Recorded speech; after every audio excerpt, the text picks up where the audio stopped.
Creatine is the single most studied supplement on the planet.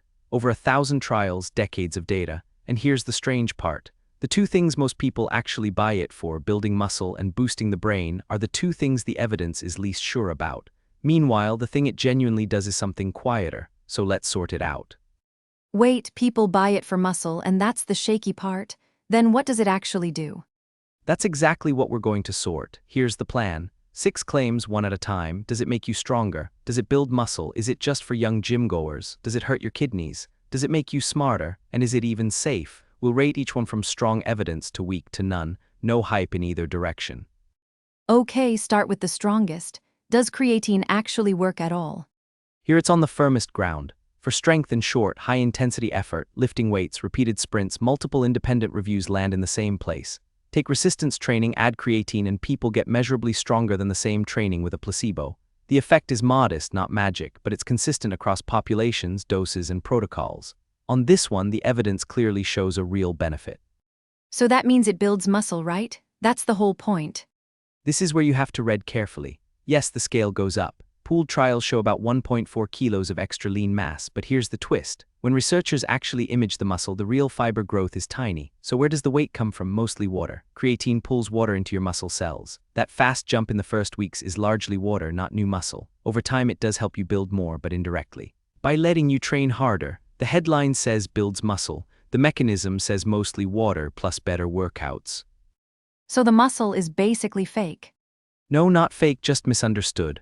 Water in the muscle is real weight and looking fuller is real. And those long-term strength gains let you push heavier, which does build actual muscle over months. So creatine's effect on real muscle is genuine but mostly indirect. The evidence suggests a modest, real benefit, just not the overnight bulk the label implies. Isn't creatine just a thing for young guys at the gym? Actually, the group with maybe the most meaningful benefit is older adults. 2 independent reviews found that when people over 50 add creatine to resistance training, they gain more lean mass and more strength than training alone. Around 1.4 kilos of extra lean tissue, plus real gains in leg and chest strength. As we age, we lose muscle and independence, so that's exactly where a modest edge matters most. The evidence here suggests a real, useful effect. Okay, the scary one. Everyone warns creatine destroys your kidneys, does it? For healthy people, this is one of the most studied fears in the whole field, and the controlled evidence shows no kidney damage. Here's the catch that started the myth. Doctors check kidney health with a blood marker called creatinine. Creatine naturally breaks down into creatinine, so taking it nudges that number up a little. On a lab report, that can look like your kidneys are struggling. But when researchers measure actual kidney function directly, it's completely normal. The marker moves, the kidney doesn't. It's a false alarm. So the kidney thing is just a myth?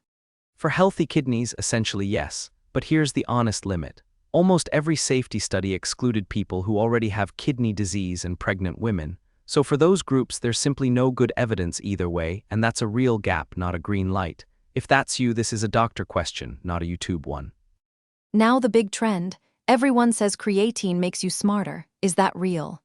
This is where hype and evidence split hardest. Some reviews do report a small memory boost, but look closer and almost all of it comes from older adults and people under stress like sleep deprivation. In healthy young minds, the effect is basically zero. Worse, several of these reviews share a statistical flaw that inflates their certainty. And here's the decider. Europe's Independent Food Safety Authority reviewed 21 human studies, funded, ironically, by a creatine manufacturer and concluded the cause and effect link could not be established. They rejected the brain health claim. So creatine makes you smarter. There is no established evidence for that yet. But wait, didn't a study show it helps sleep-deprived brains? It did, and it's genuinely intriguing. In one trial, 15 people kept awake overnight took a single large dose and their working memory and processing speed improved. But 15 people, one dose, one night, that's a promising hint, not proof. So the honest read, some early evidence hints creatine might help a brain that's low on energy. For an everyday, well-rested person, we just don't have it. Okay, last one. Is it actually safe to take every day? For healthy adults at the normal 3 to 5 grams a day, the track record is reassuring. The main real effects are a little water weight and occasionally mild stomach upset. One honest caveat, the biggest creatine is safe summary was written largely by industry-linked researchers, so we lean on the independent studies instead. And those, especially on the kidneys, back the same conclusion. So the evidence suggests it's well tolerated for healthy people. All right, after all that, the honest verdict.